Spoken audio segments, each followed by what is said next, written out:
Hi guys!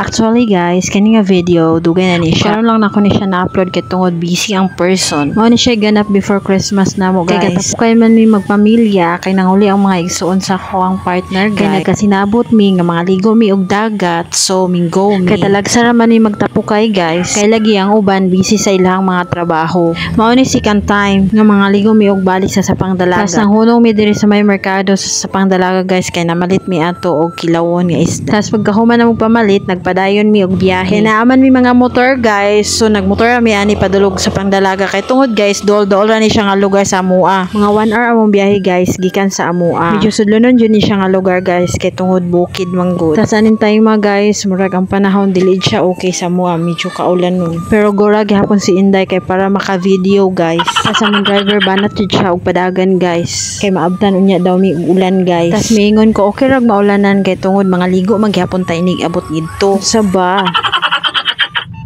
Kaning pa right side nga dalan, mao na siya pasulod sa barangay Kaluya. Nga location nga naa ang floating cottage. Tas nag-stop mi diring dapita. Kay gabayad pa mi og entrance fee guys. Ang ilahang entrance fee is tag 20 ang isa ka tawo.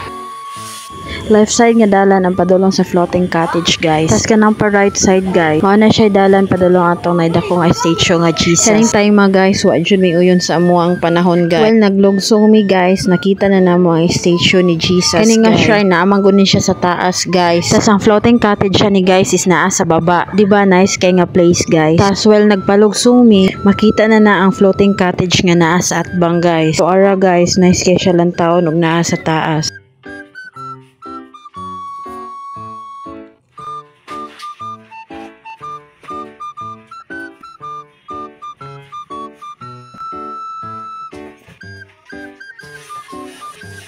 Og naabot na mi guys, ug mao na ang ilahang lugar. Magpark pa mi ani guys. Medyo daghan-daghan jud ang nangaligo aning time guys. Tagalayong lugar pa ning uban kay nagsakyanan. Kana sila guys, mga kauban namo na sila. Apil pa ng mga bata guys. Nagpila na mi ani guys kay tungod gipangsuotan na mi og life jacket. Chill ra kay dagway si Inday pero gikabuhi di ay to.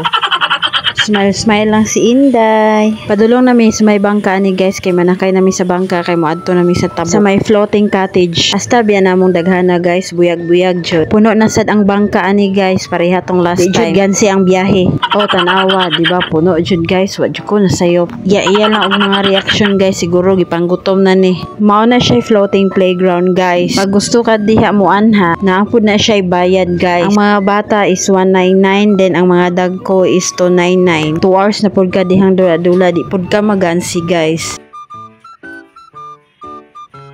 Og mao ni ang mga floating cottage na guys. Nice jud kay diri mag-outing guys, samot na kauban nimo ang imong pamilya, enjoy jud kayo mo, worth it kay ang bayad. Kasi depende ra ninyo og unsa mong oras sa manguli guys. Og naabot nami sa amo ang cottage guys. O di ba nga busy na sila guys. O di ba kaning duha nga mag-ama wa pa gansi langoy dayon. Basta yung lingawa sa mga bata guys. Confident ra man gud sila maglangoy-langoy guys kay tugod na sila life jacket. Pero aside ana guys, naami duha ka lifeguard nga kauban guys, kay for in case emergency unya naaray makasave dayon. Kinara ba may mga kauban nga daghang bata. Hasta yung lingawa og langoy-langoy sa mga bata guys. Tas ang panahon ana guys, wala jud ming duyog sa Amua, gaulan jud na siya guys. Pero ang mga bata gusto jud sila magligo-ligo bahalag ulan. Pagkataod-taod ana guys, may undang ra pud ang ulan guys. O di ba ning hayag guys. Kanang nakita ninyo guys nga color yellow and orange, mga rides na siya guys.